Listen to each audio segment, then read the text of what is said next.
Good evening, and thank you again for joining us. This is our second study on the Smalcald articles. If I just use a phrase that you have no idea what it means, I'm going to put up here in the corner right about there a little link to our first study that defines what the Smalcald articles are and gives some history about it. So today we're going to dive right into our first article or first study where we really jump into what the contents of these articles are by looking at the article of justification. So today we're going to see that justification is the doctrine that all of the Reformation hangs on, that this is the central point. We're also going to see how the gospel can hurt our feelings and how it very well should. And then also we're going to find out that each one of us are theologians. So there, I just promoted you and you had to do nothing for it. You're welcome. If this were like a produced video, at this point there'd be some graphics and some interesting music playing, so I'll give you a second to imagine those while I pull up slides.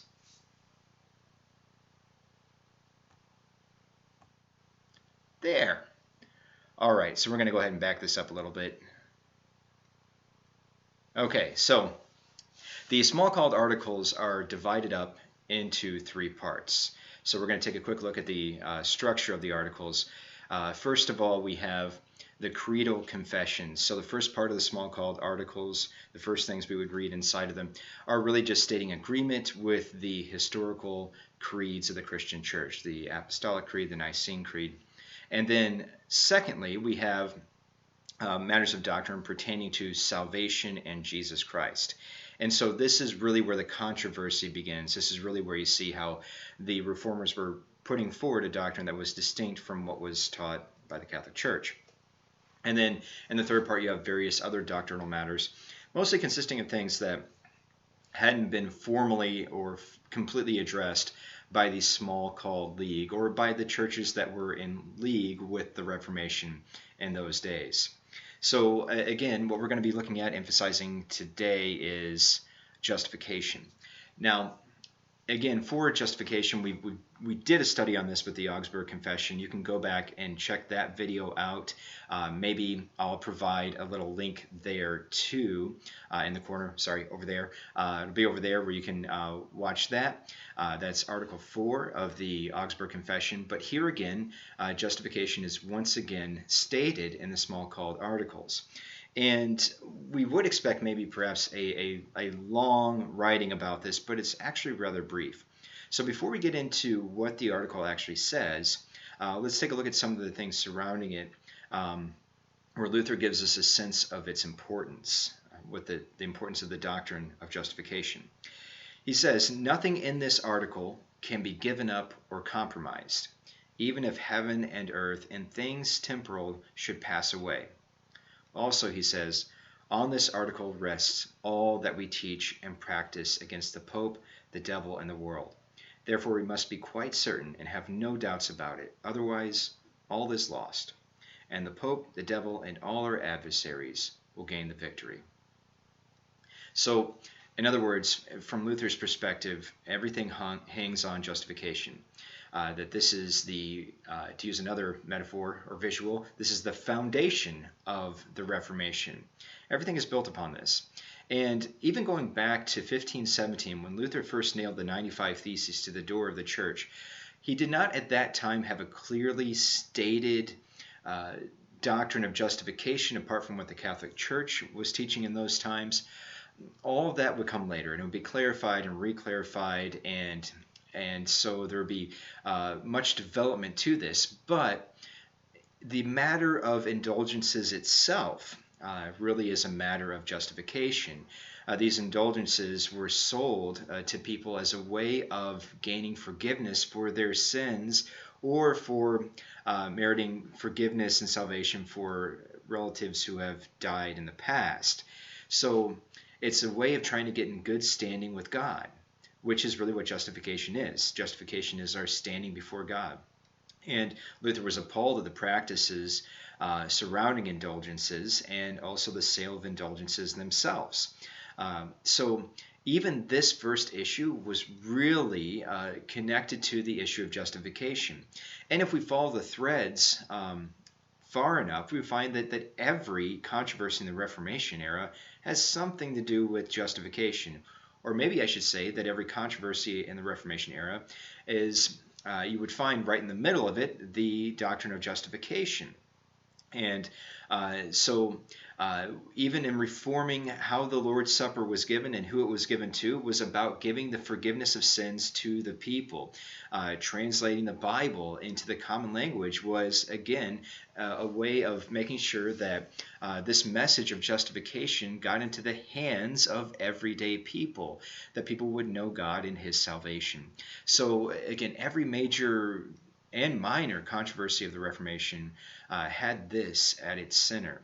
So Luther, though, in the Smalcald articles, is pretty brief when he writes about justification. And he makes some statements, and then he just puts supporting scripture verses behind them. Here's a couple. Jesus was put to death for our trespasses, Romans 4:25. All have sinned and are justified freely by his grace as a gift, Romans chapter 3, verse 23 to 25. And so Luther then goes on describing that justification is about how we get in good standing with God.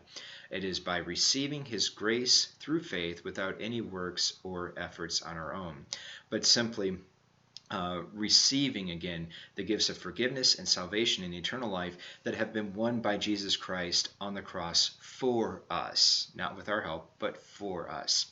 And I want to present this doctrine in perhaps a different light, because while we have read this, or while we have been over the article of justification in other studies before, maybe we haven't quite seen it this way. But I want you to imagine as if you've never heard of justification, and maybe you don't have to imagine. Maybe you found us somehow, and this is the first time you've ever heard of justification. So I want you to, if it's not your first time, I want you to imagine as if it is your first time. I want you to think of yourself as just a normal person. Maybe you're not normal. Try to pretend for a second, okay, for once. All right? And so maybe you feel good about some things you've done in your life. You feel not so good about other things you've done in your life. You think you're a good person. You recognize you're not perfect, though. And you're just kind of going along. You don't realize that there's really any major problems going on with you. You think all is pretty much well in the world. And then you come across statements like this. Jesus was put to death for your trespasses. You have sinned, and everyone else has sinned. But, thankfully, you are justified freely by his grace as a gift to you. Grace cannot be obtained by anything you do, no matter how good you think you are at doing it. You are not worthy. But it has taken somebody else to do the work and make you worthy. Now, you might hear that as good news, but to many, it's difficult news to hear. And why is that? Well, this is the offense of the gospel. The gospel utterly crushes our pride. It has no room for pride in it. It leaves pride no quarter. And again, our pride is what we would like to hang our hats on. At the end of the day, we like to say that, well, at least I did some good here, or at least I wasn't completely miserable, or at least I'm trying to be a good person. So we're always trying to justify ourselves. We're always trying to put ourselves in good standing. If not before God, then at least before others. And if not before others, then definitely before our own conscience, right? We're constantly wrestling with those things. Have I done good enough? And our pride is always trying to say, well, yeah, you've done good enough, or at least you tried to. But the gospel is complete reliance on the person of Jesus Christ for our salvation. There is no room for me. There is no room for my good works or my good efforts. It utterly takes all of those and just throws them under the bus. It tramples it to the ground and turns it into powder. So this is the offense of the gospel. It does violence to our pride. The gospel calls us to cling only to it, even in death.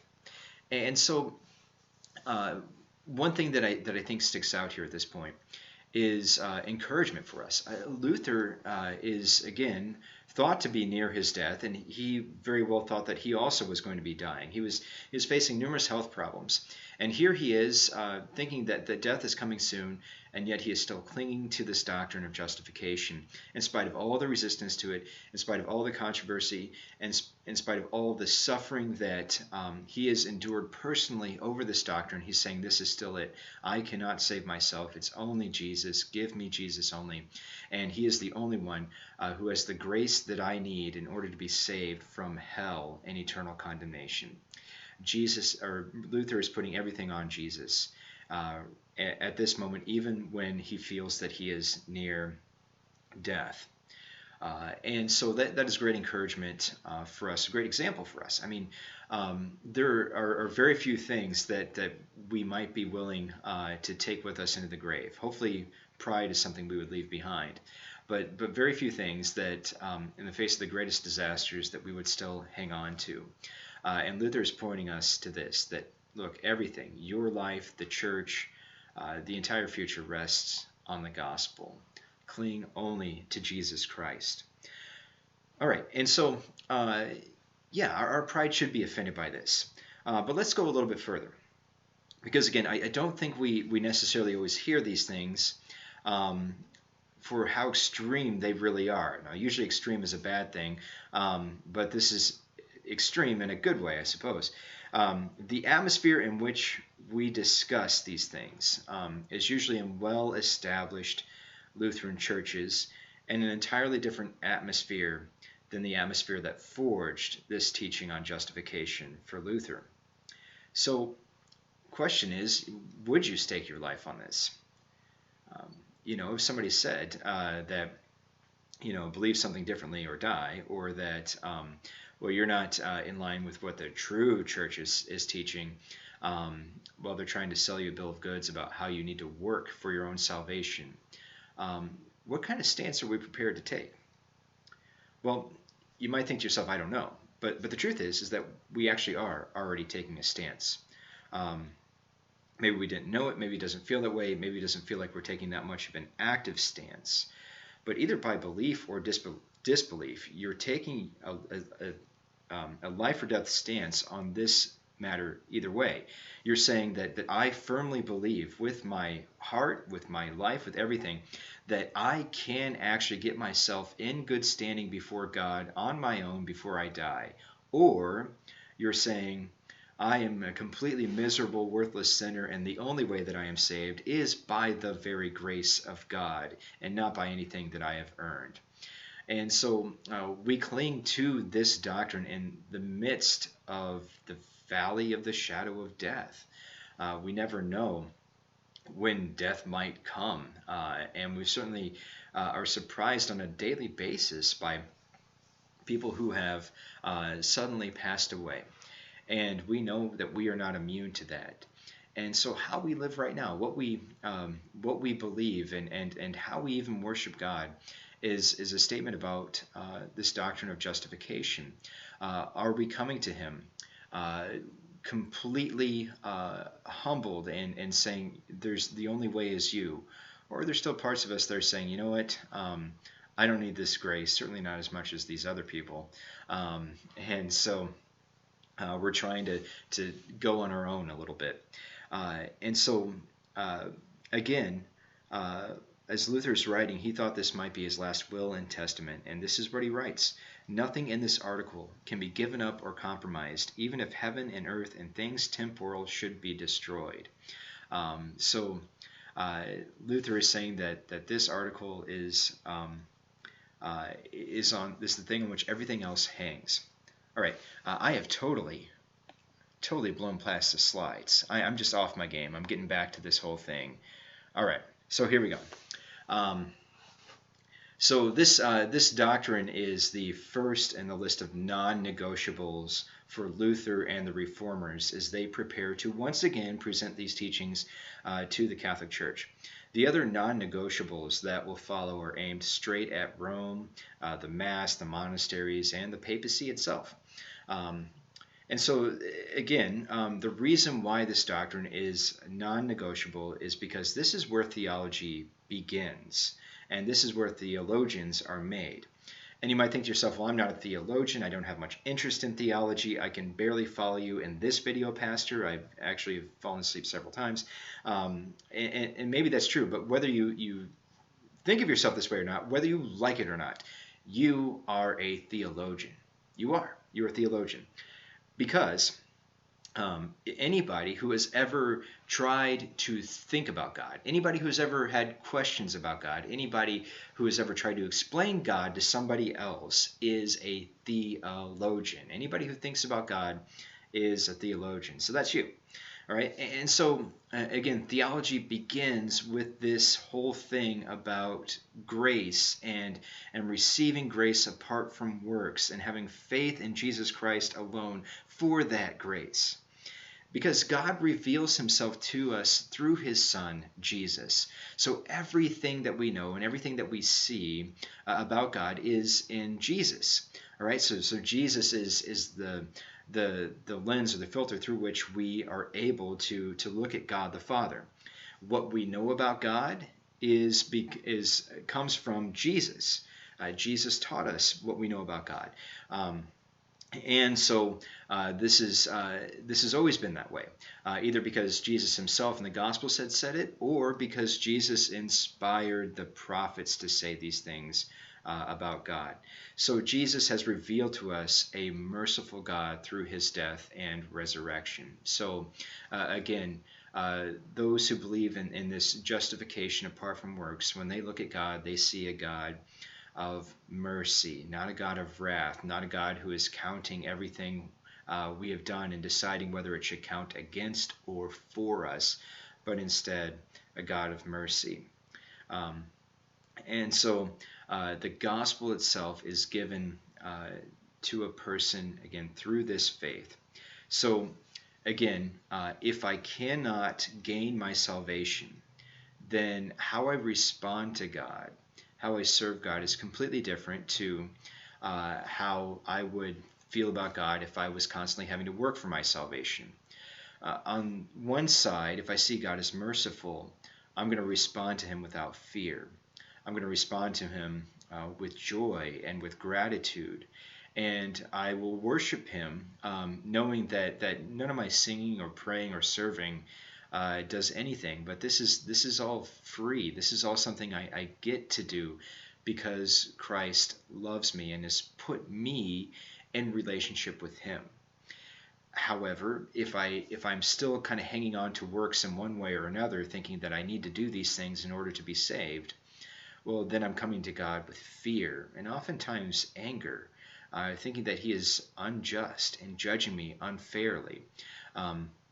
I will come to God with a sense of unworth, which I also have, seeing God as merciful, but this sense of unworth becomes a great weight upon my shoulders because I'm constantly trying to fix it. I will never feel good enough to be a part of Christian fellowship because I will think that other people around me are more saved, more sanctified than I am. And so even fellowship with other people can begin to break down. And ultimately it will lead to burnout on the church and on God, and it will lead to despair. And so me being a theologian and thinking about God, I rejoice over the fact that I have this free gift of God's grace. I rejoice that my pride is daily being killed and destroyed by the gospel. And I rejoice over the fact that this allows me to see God as gracious and merciful and come into his presence with joy and thanksgiving. And this also then determines how the whole entire church behaves. It determines the kind of sermons that you're going to hear, the kind of songs you're going to sing, the way that you're going to pray. Just the entire atmosphere of the church is shaped by this. Is God's grace a free gift that we joyfully receive apart from any works? Or are we still trying to get by on our own somehow and prove it to God? And so again, in short, as Luther put it, everything does rest on this. The question of whether or not we can have any confidence in our salvation is answered by Jesus, who gives us his righteousness apart from any works. So there you go. That's it. Today was a lot shorter than normal. Yeah. So I'm like just under 20 minutes right now. So another reason to be thankful to God. And so we'll be back next week looking at more of these Smalcald articles. We thank you so much for joining us. And again, I encourage you to please share this. To like it, to comment with any questions or observations you have, share something you learned. The more activity we see on these videos, the further this message gets out. And maybe somebody needs to hear this. We never know what God is going to do as we just sort of throw these things out into the internet. So please consider doing those things. Also, if you have any prayer requests, I would love to pray for you. So maybe type those into the comments section, or you can check out our church website, goodshepherd.info, for other ways to reach me if you'd like to do that. Once again, God's blessings, and we'll see you next week.